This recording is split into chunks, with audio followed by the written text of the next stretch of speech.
Apakah boleh anak angkat dijadikan istri? Why not?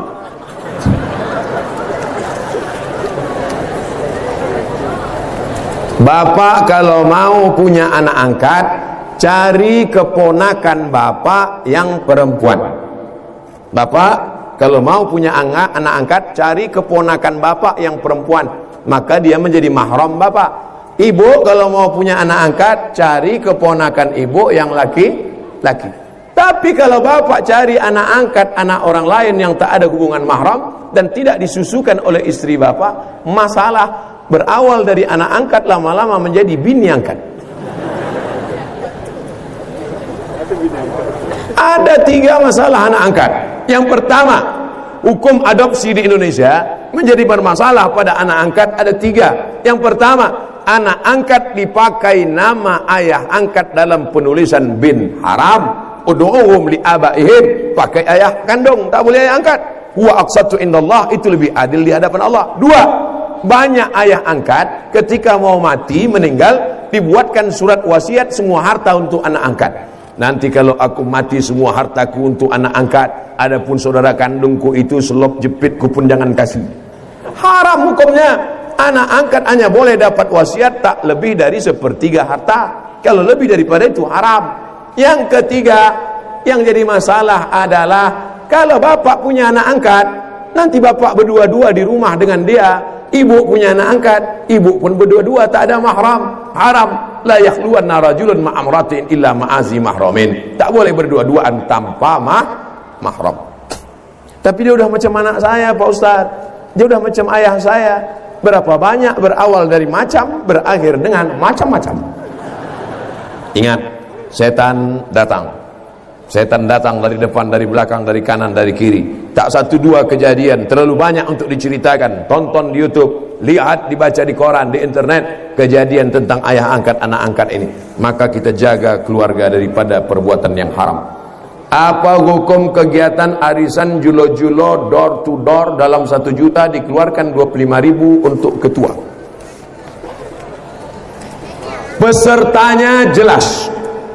Saya, Pak Bupati, Pak Anggota Dewan, Bapak Kapolres, Bapak Dandim, Buya, Ustadz Zul, alumni, guru, 10 orang.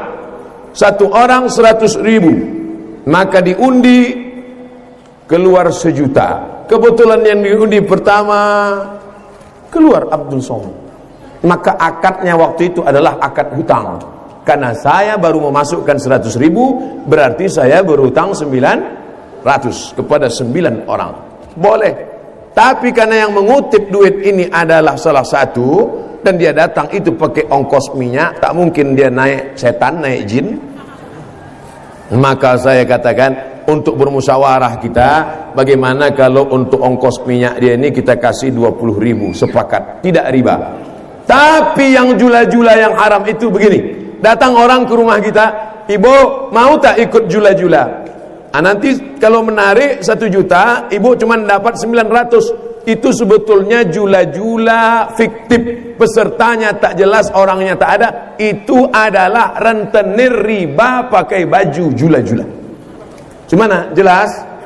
Kalau yang model pertama, jelas pesertanya, tahu orangnya, memang betul hitungannya 10. Betul. Tapi kalau jula-jula fiktif, pesertanya tak tahu, entah duit siapa, entah orangnya mana, akadnya tak jelas, itu sebetulnya riba rentenir tapi pakai baju jula. Hati-hati. Semoga Ustaz selalu dalam keadaan sehat. Amin. Dalam pernikahan adat Jawa ada yang namanya sungkeman. Kok di Jawa apa di Sumatera Barat kok? Itu menunjukkan orang Sumatera Barat tidak menolak siapapun yang mau datang ke Sumatera Barat. Silakan investasi, datang aman. Ini buktinya orang Jawa ada. Bagaimana sungkeman itu dalam Islam Pak Ustaz? Lihat kaedah usul fikih. Al-aslu fil asya al-ibahah. Hukum asal segala sesuatu dalam Islam hukumnya boleh. Ayahnya duduk sama emaknya duduk. Jangan takut, insya Allah tak pecah. Saya 50 kilo. Ayahnya sama emaknya duduk. Tiba-tiba datanglah anak sungkem. Tak boleh berdiri, berjalan lututnya. Sampai ke situ diciumnya tangan. pripun kabari wis pirang-pirang dina ora teko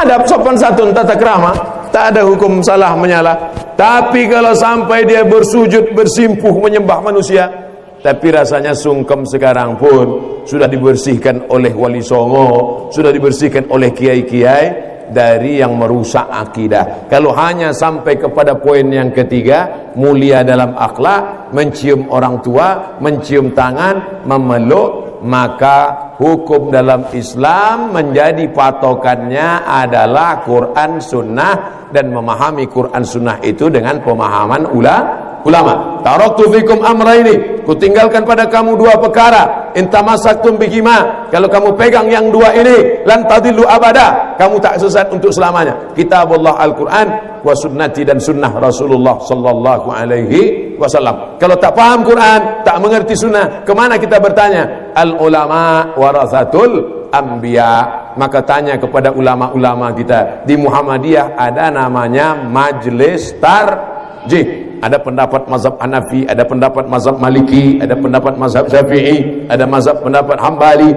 ada pendapat mazhab Imam Ibnu Abi Layla, ada pendapat Imam Al-Laits, ada pendapat Imam Ibnu Katsir, ada pendapat Imam Sufyan Ats-Tsauri, ada pendapat Imam Sufyan Ibnu Uyainah. Maka datanglah ulama Majelis Tarjih mengambil pendapat ini, dimunaqashahkan, lalu kata beliau, at-tarjihu fi kadza, pendapat yang kuat dalam masalah ini, maka itulah yang diamalkan dalam tradisi organisasi Muhammadiyah. Mudah-mudahan kita mengikut Quran dan Sunnah, mengikut pemahaman para ulama. Amin ya rabbal alamin. Itulah tausiah dan tanya jawab kita pada hari ini.